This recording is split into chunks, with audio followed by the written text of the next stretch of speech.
How many times have we done somewhere, oh, I really don't need that, but that's all right. Thank you. And come home with another This is the snake. cookbook. And your husband said, There. how many cookbooks does one cook need? Well, these are cookbooks. However, this one was my grandmother's, and it came from Margaret Masters. How many of you remember? Yeah, I thought probably. I know Grandma listened to it all the time. Interesting. And we don't know, we expect to chop mouse by chew that. That's that one. This one is 250 ways to fix a potato.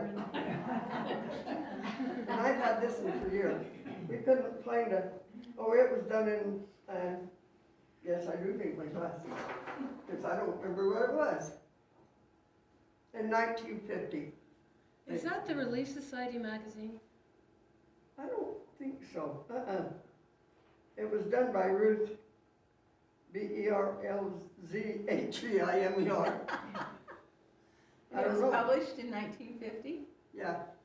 That was the year I was But, born. I mean, there's so many potato recipes. It's like the Relief Society. I have- Yeah, it does, don't I it? have from my grandmother and her mother and then my mother, Oh, no. 180 years of those, and it looks like that. It might be then. They didn't list it, but I'm not gonna It say has, not. it has really interesting advice in it Yeah, and this has recipes. some kind of in it too. Like if you take the advice in it, your husband might divorce you, but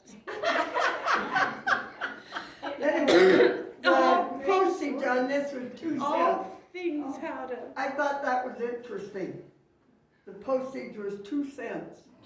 I gotta go look at those, Dee. Now you've sparked my interest. What? I gotta go look at them again and I couldn't throw them away. I threw away so many things, but Oh. I couldn't throw them away. Yeah, we're to that point too. Oh, they're antique. This one is Clabber Girl. Oh, yeah. I didn't realize it had been around that many years. Baking powder. It was forever. And I think it said on the back of it what year it was done. Oops, I think the back, this is the back. 4 years, 1940 to about 46 with all of the rationing. I know it told me somewhere. Oh my gosh. What's the best way to fix a potato? Baked? Fried? Okay, so the page. Steamed? Well, I can tell you a story about potatoes. Uh, Right after we moved to Well, it was manufactured in 1848, so that kind of tells you it's been around. And one little back box was 10 cents. That's actually, I thought they were interesting. Yeah. I want to hear about the potatoes. Well, I'll just say that our finances were quite limited at the time.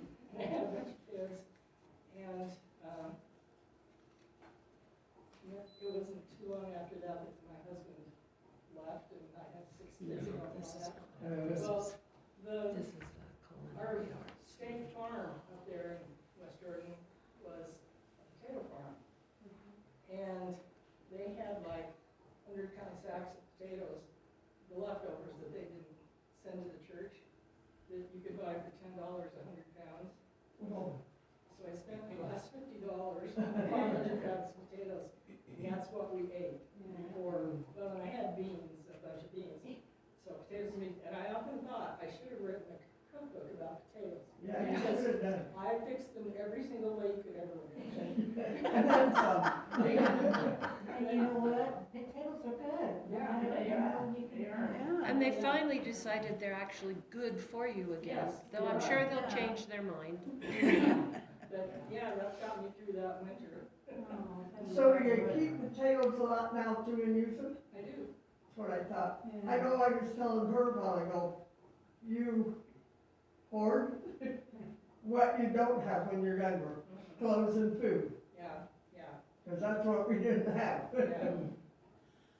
Well, and right now, I went in Pioneer Market the other day, and they had a 50-pound box of russet potatoes and it was $12.99. Yeah. Yeah, I bought one. And I looked at it, and there was no places where it had begun to grow or It hadn't even anything. sprouted. It No, looked I did. I great. bought one. I keep them until they start sprouting and come out of the sack. Oh, I'll just plant them if they Well, get you to just the take the point. sprouts off and you use They them. hadn't been, sometimes they run them through light that makes them so they won't grow. Yeah. But these, no, these were real stuff. Are we They ready were to really see good. it? Okay, turn your, music to kind of towards the end of the book, and it's called Dreidel. Or Or dreidel, we don't know Dreidel. which. I heard where they said that it's pronounced Dreidel, but, this is the little story about it. Not all pioneers who came to Utah Territory were members of the Church of Jesus Christ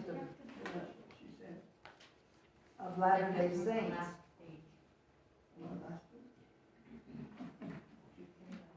This month's lesson will highlight our Jewish pioneers who came to the valley and made it their home. The song, you gals ready? This one? It's the March one. Oh, it's March. Okay. Okay. Says this month's lesson will highlight our Jewish pioneers who came to the valley and made it their home. The song, I Have a Little Dreidel, is a delightful children's song that could have been sung at Hanukkah, describing a favorite toy of Jewish children. I wish I knew what it looked like because It's a it top. sounds crazy when you sing it. It's a spinning hand. Yeah, it's a top, Well, it said it has a lovely body. but it's got I like have flat one. sides. It's a top, but it's got flat sides with symbols on it. And pick up the top thing. Likes to dance and It's spin. pointed on the You bottom, so spin it. you can spin it. Spin them. Okay, It's a well, manual. There you go. And it lands on a certain side. Let me And see it, minute.